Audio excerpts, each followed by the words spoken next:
Hello, I'm Bernard Hickey from Interest.co.nz, and welcome to another of our weekly currency reports, Never a Dull Moment, with Dan Bell from HiFX. Welcome in, Dan. Today we're going to go straight to the charts because we love a good chart here at Interest.co.nz, and certainly the currency has been, over recent years, very volatile, but a bit calmer at the moment, Dan. Talk us through how the New Zealand dollar's done versus the US dollar this week and the things that have driven it most. Yeah, sure. So we've effectively been range bound over the last week. If we go back to last Friday, we're not far off the same levels we were last Friday. Monday morning we started the week on a positive note after the news that China's central bank had cut the reserve requirements for their large banks, effectively introducing more stimulus into their economy. And that's crucial for New Zealand, what happens in China, isn't it? Yeah, well, it is. I mean, China is our second largest trading partner. Australia is our largest trading partner, so the China-Australia story, obviously China is Australia's largest trading partner, so what happens in China will have a big impact on our export performance. China started loosening monetary policy in November last year after effectively tightening for some time to try and slow their property market down. It was a bit of a surprise that they made the announcement over the weekend, and so Monday morning we started and it was all risk on. So the New Zealand dollar rallied on the back of that news.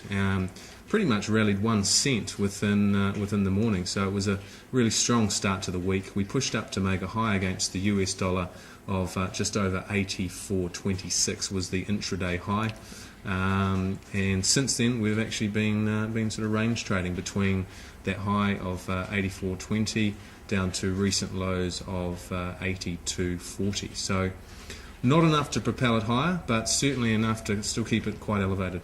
It's worth looking briefly at the yuan, or the New Zealand dollar yuan Renminbi cross. I know it's not a heavily traded currency, but there's been some movement there, and it's one for some currency traders to look at. Yeah, I mean the Kiwi Renminbi is really a combination of the Kiwi US and the Renminbi dollar, US dollar.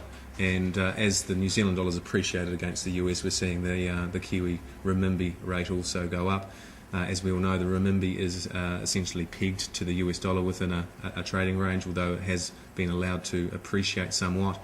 China wants to keep the Renminbi as weak as possible to encourage their export competitiveness. So that continues to be a bit of a story in the background, and actually has had a few political tensions between US and China on that issue. And the other big story this week, the Greek deal, finally it's been done, and that moved the euro around a bit, and the New Zealand dollar came off against the euro. It did, yeah. So the euro's been a bit stronger over the last week or so. I mean, we've had the Greek deal announced, so they're going to get the second bailout, 130 billion odd euros or whatever it is. They're supposed to bring their debt to GDP ratio down to 120% by 2020. In between now and then, obviously they've still got a lot of work to do. Most of the analysts in Europe expect they will need another bailout between now and 2020, so they'll probably need at least another 50 billion odd euros at some stage. And we know that they continue to have some pretty big challenges and some elections this year. So Greece has been a bit more settled this week, which is why we have seen the euro pick up. The euro versus the US dollar is currently trading up around 133.50. That had been trading into the 120s recently. So the euro has outperformed even the Kiwi, which is down to around 62 cents against the euro. It had been trading to those recent all-time highs over 0.64 last week. So Kiwi euro under a bit of selling pressure. And the big focus now all around the world is on what happens next week with the Long Term Refinancing Operation from the European Central Bank. Just to remind everyone, this is the big lending frenzy that the European Central Bank does to European banks for 3 years at 1%, and it calmed the markets down before Christmas. A new round due on February the 29th. What's the expectations in the market?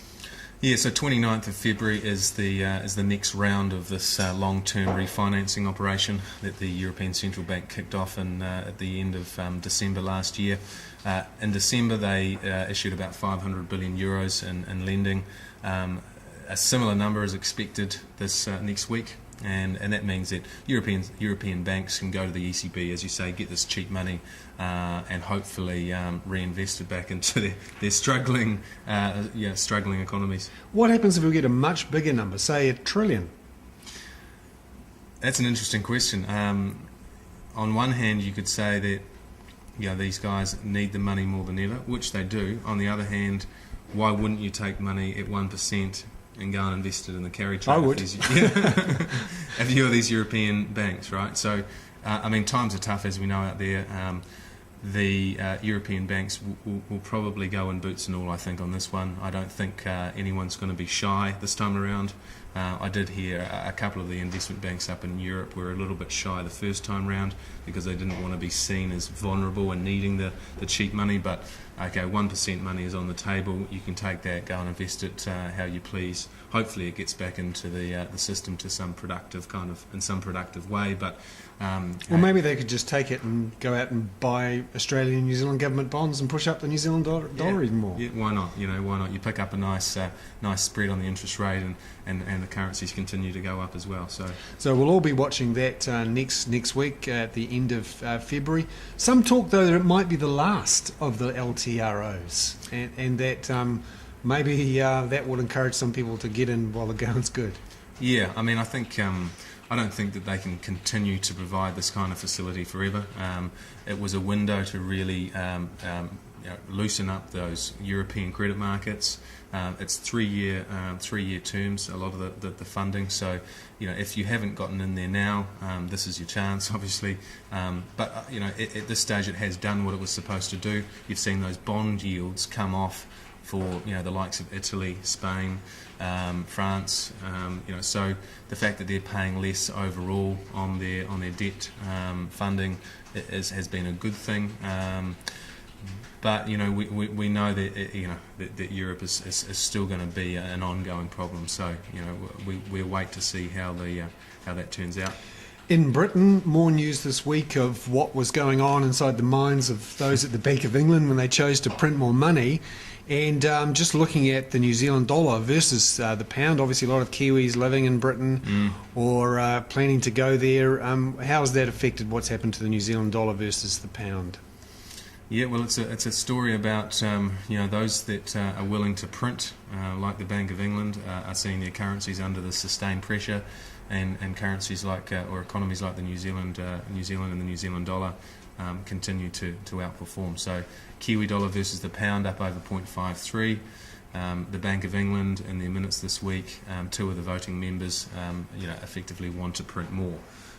So they have printed to the tune of 300 billion odd pounds worth of new money, and they want to do some more. So the UK economy continues to find it pretty. And the more money printing there is, the more that devalues the pound against those currencies that don't print money, like ourselves in Australia. Yeah, exactly. And it's not just. Money printing is one thing, but if you look at the performance of the UK economy, they just continue to struggle. Their unemployment rate continues to push up. In fact, it's worse than the US now. So, sitting up in the high 8s, and GDP again, potentially on the brink of a technical recession. So, the UK are finding it pretty tough. Comparatively, our economy continues to muddle along. Just looking ahead, finally, for the rest of the week, things to watch out for apart from that LTRO in Europe. Yeah, we've got bits and pieces of data out of New Zealand. National Bank business confidence, some building consents data, but I think the focus will be on the offshore markets, the ECB LTRO on the 29th of Feb, and also the Fed Chairman Ben Bernanke has a testimony to the US Congress where he will be talking about US monetary policy. So we may well get an insight as to whether or not he is looking at this potential for QE3, which has again also been a key driver of recent New Zealand dollar, US dollar strength, and also been supporting risk assets with the big upswing that we've had in global equities with the US key indices up over 20% from the lows that we had in October last year. So that'll be quite interesting on Thursday as well. Fantastic. Dan Bell there from HiFX with Never a Dull Moment, our weekly currencies report. I'm Bernard Hickey for interest.co.nz.